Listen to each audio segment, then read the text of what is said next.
El viento golpeaba con una fuerza insoportable, levantando remolinos de nieve que arañaban mi rostro mientras el motor de la furgoneta luchaba por no apagarse en mitad de aquel desierto blanco. Llevaba horas conduciendo por carreteras que apenas se distinguían bajo la capa de hielo, siguiendo las instrucciones de la central que me ordenaba llegar hasta la estación de distribución del norte, una instalación vieja y olvidada que, según decían, estaba sin suministro desde la noche anterior, pero la nevada había sido tan intensa que solo yo había podido llegar con el equipo necesario, aunque en aquel momento ya no estaba seguro de si quería hacerlo.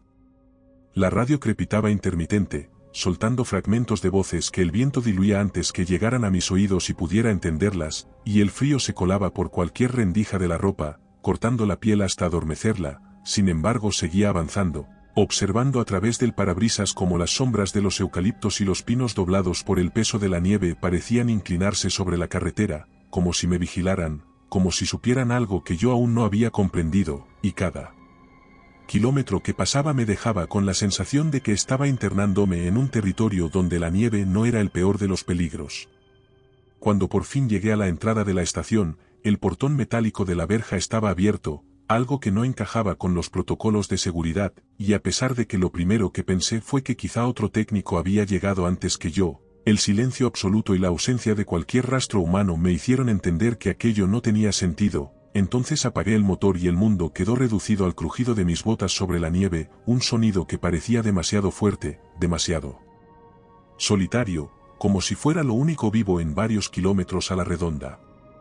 Fue entonces cuando vi las huellas. No eran de ningún animal que yo conociera, no tenían la forma de pezuñas, garras o patas normales, eran enormes depresiones ovaladas de más de medio metro de ancho, y la profundidad de cada una indicaba un peso que superaba cualquier criatura terrestre que pudiera imaginar. Lo peor no era su tamaño, sino que alrededor de ellas había surcos en la nieve, como si algo inmenso hubiera sido arrastrado, abriendo canales helados que seguían un patrón irregular. Avanzando desde el bosque hacia el interior de la instalación, como si algo hubiera ido directo a buscar algo allí. Me incliné para examinar mejor las marcas y el silencio se rompió con un sonido apagado que me hizo contener la respiración. Era un rugido grave, casi subterráneo, que hacía difícil distinguir de dónde podía venir. Entonces noté algo vibrando bajo mis pies, atravesando el hielo y el suelo congelado como si algo inmenso se moviera en las entrañas mismas de la tierra. Retrocedí instintivamente, pero la ventisca se intensificó, envolviéndome en una cortina blanca que borró cualquier referencia visual, hasta que a través del torbellino distinguí una sombra, una silueta desproporcionada y alta, moviéndose con lentitud, como si no tuviera prisa, como si supiera que no tenía escapatoria posible, y en ese instante comprendí que lo que había en aquel lugar no tenía nada que ver con el temporal, sino con algo mucho peor. Me obligué a concentrarme en la tarea, conectando cables y comprobando fusibles dentro del armario oxidado de la estación, pero cada movimiento era torpe porque el frío y el miedo hacían que los dedos me temblaran, y porque, por encima del silbido constante del viento, podía escuchar un sonido sordo y repetitivo, como un golpeteo profundo que subía desde el subsuelo y se perdía en la ventisca. No era el crujir normal de la nieve bajo su propio peso, era un avance deliberado, intermitente, pausado, como si algo se acercara excavando túneles bajo el hielo, y a cada vibración que sentía en las botas, el instinto me decía que no debía quedarme allí más tiempo del necesario. Giré la cabeza hacia la verja en mal estado y el paisaje era un muro blanco que no dejaba ver más allá de 10 metros. Sin embargo, bajo esa cortina de nieve, algo se movía, no en la superficie, sino bajo ella, deformando el terreno como una ola subterránea que iba acercándose, lenta pero innegablemente dirigida hacia mí. Entonces solté las herramientas y corrí hacia el camino que bajaba hacia el valle. El aire helado me arrancaba el aliento y cada paso parecía más pesado que el anterior, hasta que vi, entre las ramas caídas y la nieve apelmazada, la silueta oscura de una cabaña de madera con las ventanas tapadas, un refugio de montaña olvidado en mitad de la nada. Empujé la puerta con el hombro con todas mis fuerzas y el interior estaba en penumbra, un olor a leña vieja y humedad impregnaba el aire, y en un rincón, junto a un brasero apagado, un hombre mayor, de piel curtida y mirada fija, me observaba sin sorpresa, como si me hubiera estado esperando. Sus rasgos y su vestimenta delataban su origen aborigen, y cuando le expliqué con voz entrecortada lo que había visto, simplemente movió la cabeza y dijo que no era la primera vez, que eso que se movía ahí fuera no era un animal, ni siquiera una leyenda tal y como la conocían los blancos, lo llamó Bunjib, pero no como el espíritu de las aguas que dicen que acecha en ríos y pantanos, sino como algo que habita en la profundidad de la tierra, que duerme bajo capas de hielo y roca, despertando solo cuando el hombre no respeta la naturaleza. Su voz era grave y hablaba de manera lenta, y mientras lo hacía señaló el techo, como si pudiera ver a través de él, diciendo que el gobierno era el culpable de que la criatura hubiera despertado, que la nevada no era más que una tapadera, un manto creado para ocultar las operaciones de caza, que con la excusa de cortes eléctricos y del temporal intentaban destruir aquello que se movía bajo la nieve, y que como aquello no podía ser detenido a plena vista, necesitaban que todo el mundo creyera que era un simple temporal, y que los desaparecidos no eran más que víctimas del frío, no de lo que realmente cazaba bajo la nieve. Antes de que pudiera preguntar más, un golpe brutal estremeció las paredes de la cabaña, seguido de otro que hizo vibrar el suelo, la madera crujía como si fuera a partirse en dos, y un estruendo metálico, quizás una garra o una extremidad golpeando, retumbó desde un costado. El hombre mayor agarró un saco con algo en su interior y me ordenó moverme, salir por la parte trasera y no mirar atrás, pero cuando empujamos la puerta trasera, escuché como algo pesado se arrastraba pegado a la pared